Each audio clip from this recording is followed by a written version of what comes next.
high-speed train across Germany sounds efficient, on paper. Today I'm taking the ICE from Cologne to Berlin, a service that's supposed to deliver speed, comfort, and maybe even punctuality. Along the way, I'll share what went right, what didn't, and what you might want to know before taking this trip yourself. Let's find out what riding Deutsche Bahn's high-speed trains is really like.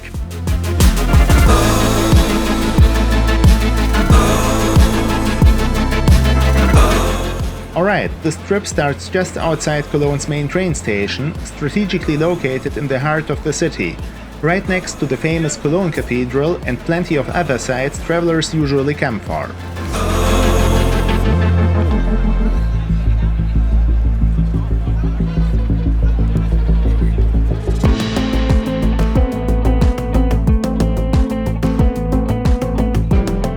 As one of the best connected spots in the city, it's easy to reach by public transport. The Stadtbahn, buses and S-Bahn all stop here.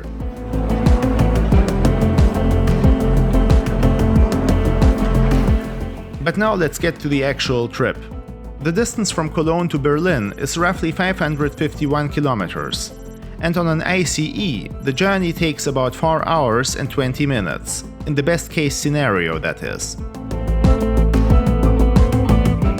But on this day, we were far from the best case scenario.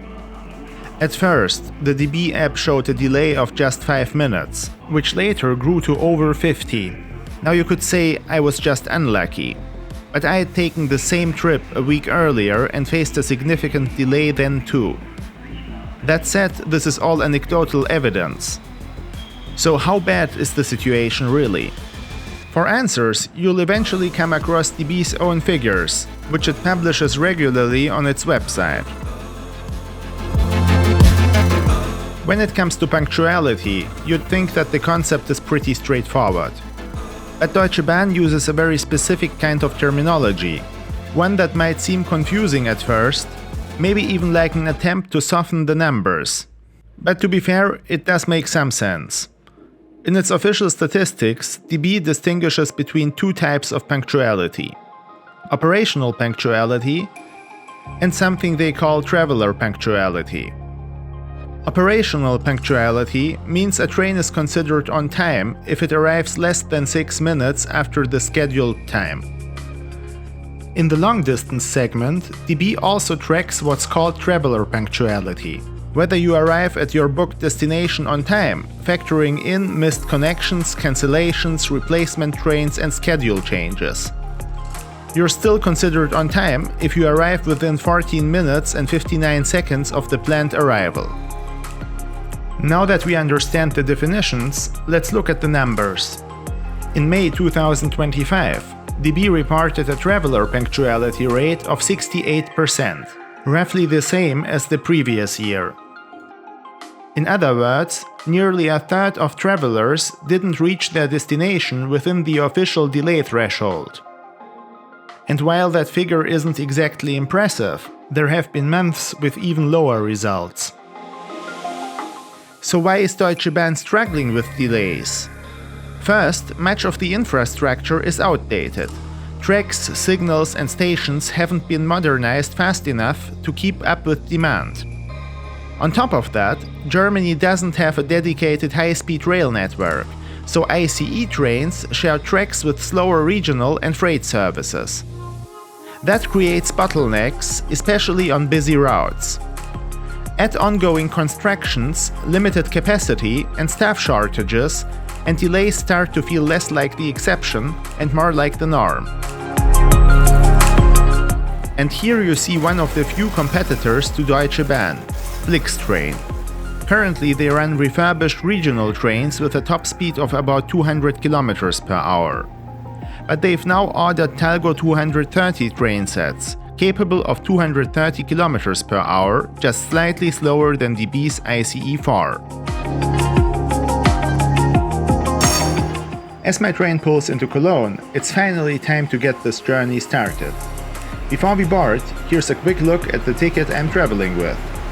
First class, booked under Deutsche Bahn's Supersparpreis fare, a budget-friendly option with a few trade-offs. On board, I get the full range of amenities that come with DB's first class, including a 2x1 seating layout and at-seat service. Lounge access, however, is not included with the Super-Sparpreis fare. While I'm boarding the train, let's take a moment to learn a bit more about Deutsche Bahn's Intercity Express, the flagship of long-distance rail travel in Germany. Deutsche Bahn operates several generations of ICE high-speed trains. The one I'm traveling on today is an ICE2, one of 46 train sets built between 1995 and 1997, capable of reaching 280 km per hour in regular service. The cabin looks pretty neat, but the reality is, the ICE2 won't be around much longer. It's set to be phased out by 2027.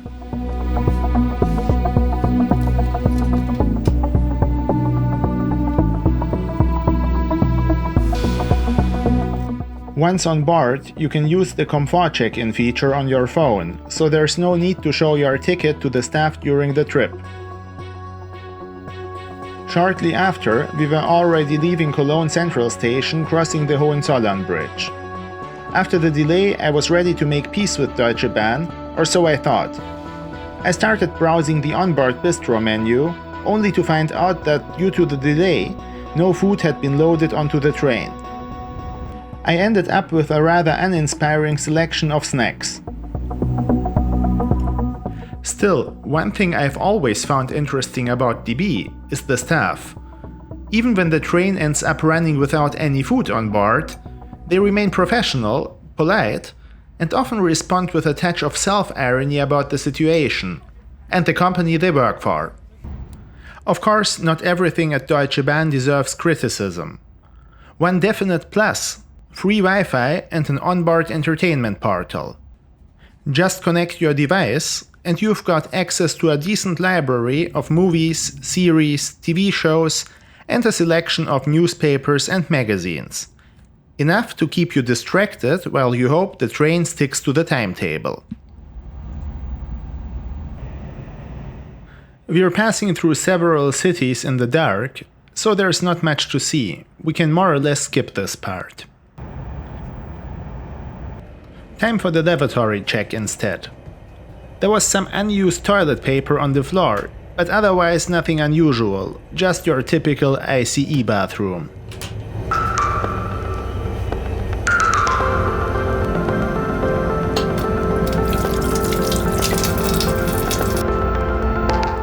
So that was the ride.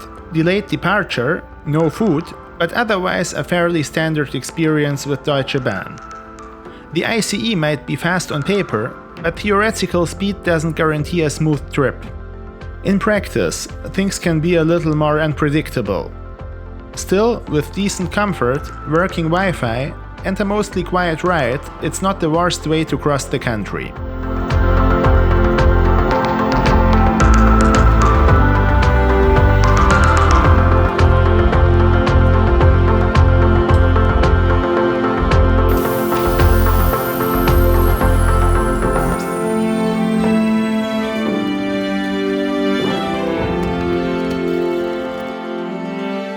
Divided for decades, reunited overnight, Berlin is both Germany's capital and its largest city with a population of over 3.7 million.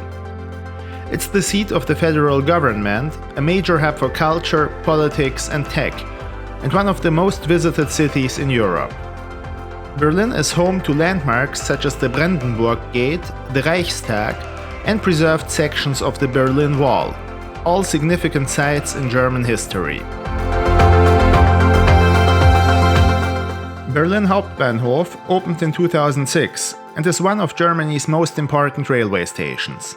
It was built from scratch as a modern multi-level station that connects local, regional and long-distance services and acts as a central gateway for rail travel across Europe.